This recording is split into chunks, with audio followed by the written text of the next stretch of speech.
Hi అండి, welcome to మన వంటగది. ఈరోజు నేను గోంగూర పచ్చడి చేస్తున్నాను. ఎండుమిరపకాయలతో చేస్తున్నా. ఎలా చేస్తానో చూడండి. చాలా టేస్టీగా ఉంటుంది. ప్యాన్ పెట్టుకొని ఆయిల్ వేసుకొని ఎండుమిరపకాయలు వేస్తున్నాను.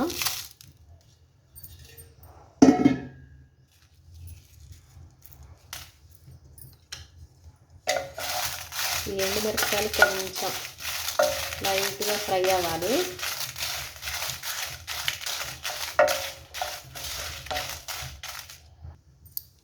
ఇప్పుడు ఈ మిర్చిలోనే 2 స్పూన్లు ధనియాలు వేస్తున్నాను.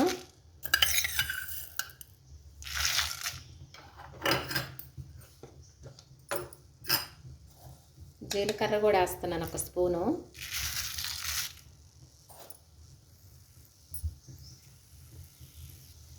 ఇప్పుడు ఇవన్నీ మంచిగా ఫ్రై అయ్యేలా కలుపుకుంటాను. హైలో పెట్టుకుంటే తొందరగా మాడిపోతాయి. సిమ్లో పెట్టి నిదానంగా ఫ్రై అయ్యేలాగా వేయించుకోవాలి. వీటిని జీలకర్ర, ధనియాలు, ఎండుమిర్చి చక్కగా వేగిపోయాయి కదా. ధనియాలు బ్రౌన్ కలర్ వచ్చేసాయి. ఇప్పుడు వీటిని ఒక బౌల్లోకి తీసుకుంటాను. ఇప్పుడు అదే కడాయిలో నీట్గా ఒలిచి నీట్గా కడుక్కున్న గోంగూర వేసేస్తున్నాను. ఈ గోంగూరను 1కి 2-3 సార్లు బాగా కడగాలి, లేదంటే ఇసుకుంటుంది. ఇందులోనే గోంగూర వేసేసి ఈ గోంగూరను కూడా ఫ్రై చేస్తాను.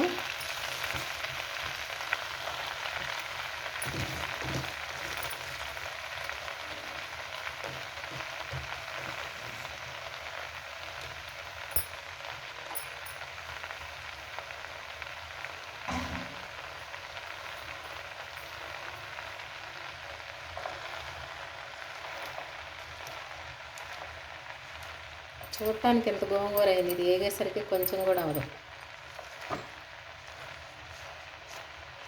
మూత పెట్టేస్తే తొందరగా మగ్గిపోద్ది.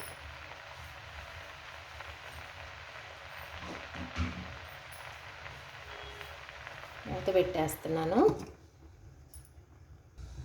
ఒకసారి మూత తీసి మొత్తం మిక్స్ అయ్యేలాగా కలిపి పెడతాను.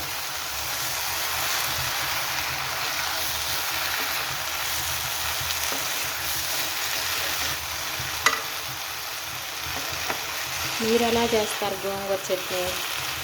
నేనైతే ఒక్కోసారి ఇలా ఎండుమిర్చితో చేస్తా, ఒక్కోసారి పచ్చిమిర్చి వేసి చేసుకుంటాను.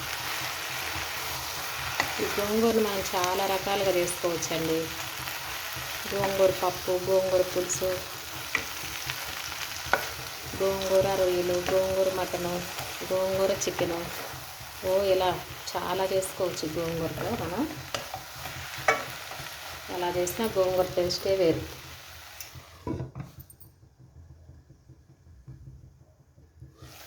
గోంగూర ఉడుకుతుంది కదా. ఇప్పుడు ఇందులో కొత్తిమీర వేస్తున్నాను.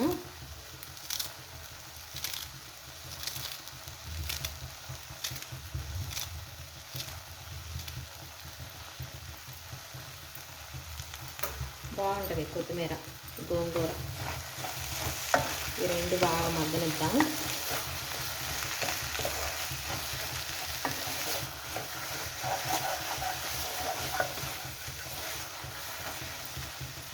కొంచెం కలర్ కోసం కొంచెం పసుపు వేస్తాను.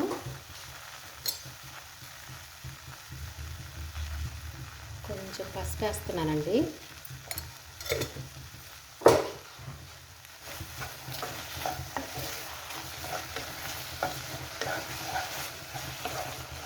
ఒకసారి మళ్ళీ మూత పెట్టేస్తా.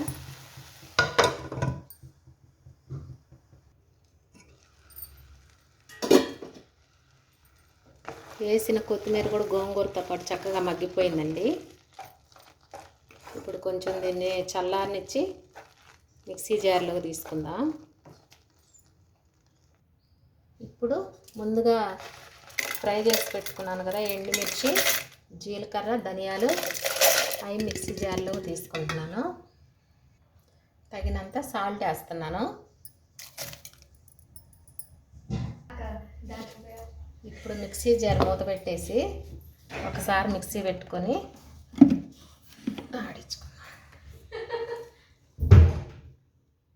వెంటనే గోంగూర కూడా వేసామంటే అది మిరపకాయలు మెదగవు, అందుకని ఫస్ట్ మిరపకాయలు వేస్తున్నాను. మొత్తం చక్కగా పొడిలాగా అయిపోయింది కదా మెత్తగా. ఇప్పుడు గోంగూర వేసేస్తున్నాను.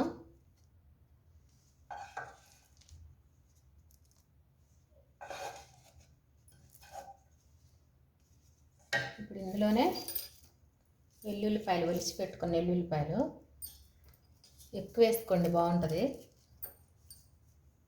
టేస్ట్ ఉంటుంది, ఆరోగ్యానికి ఆరోగ్యం. వెల్లుల్లిపాయలు నేనైతే ఎక్కువ వేస్తాను వెల్లుల్లిపాయలు.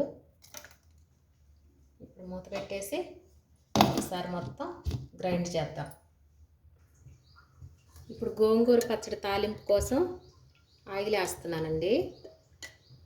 ఆయిల్ కొంచెం ఎక్కువే పడుతుంది, ఎందుకంటే గోంగూర పచ్చడి 1 month అయినా నిల్వ ఉంటుంది.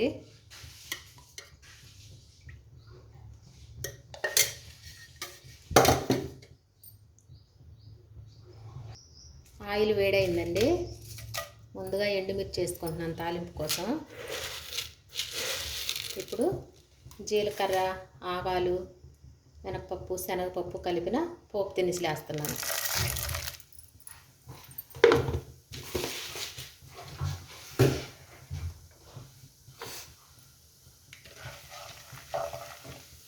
మీరు కూడా ఒకసారి ఇలానే ట్రై చేసి చూడండి. గోంగూర పచ్చడి చాలా టేస్టీగా ఉంటుంది, 1 month నిల్వ ఉంటుంది. ఇందులో అయితే నేను ఉల్లిపాయ అయితే వాడట్లేదు.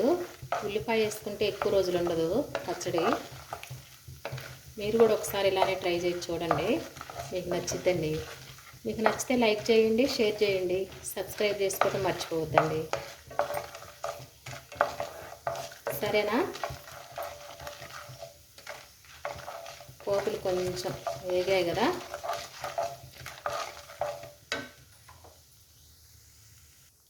ఇప్పుడు కరివేపాకు వేస్తున్నానండి. కెమెరా మీద పడుతుంది, యాడ్ ఇచ్చింది.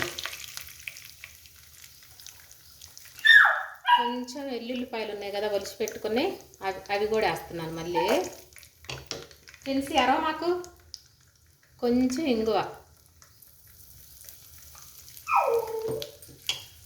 ఇట్లా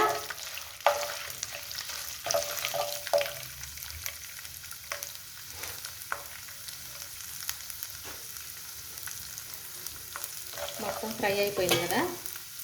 ఇప్పుడు ముందుగా మిక్సీ పట్టి పెట్టుకున్న గోంగూర వేసేస్తున్నా. ఇప్పుడు మొత్తం మిక్స్ అయ్యేలాగా ఆయిల్లో కలుపుకుంటున్నానండి.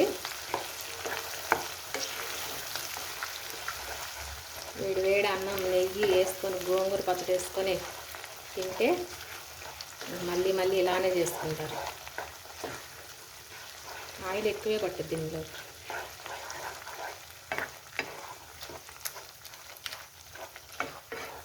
మన గోంగూర పచ్చడి రెడీ అయిపోయిందండి. ఇప్పుడు ఒక బౌల్లోకి తీసుకుంటాను, కొంచెం మగ్గనిచ్చి. గోంగూర పచ్చడి రెడీ అయిపోయిందండి, బౌల్లోకి తీసుకున్నాను. చాలా టేస్టీగా ఉంది, బాగా కుదిరింది గోంగూర పచ్చడి. మీరు కూడా ఒకసారి ఇలానే ట్రై చేసి చూడండి, మీకు కూడా నచ్చుతుంది. చాలా బాగుంది గోంగూర పచ్చడి. థ్యాంక్స్ అండి.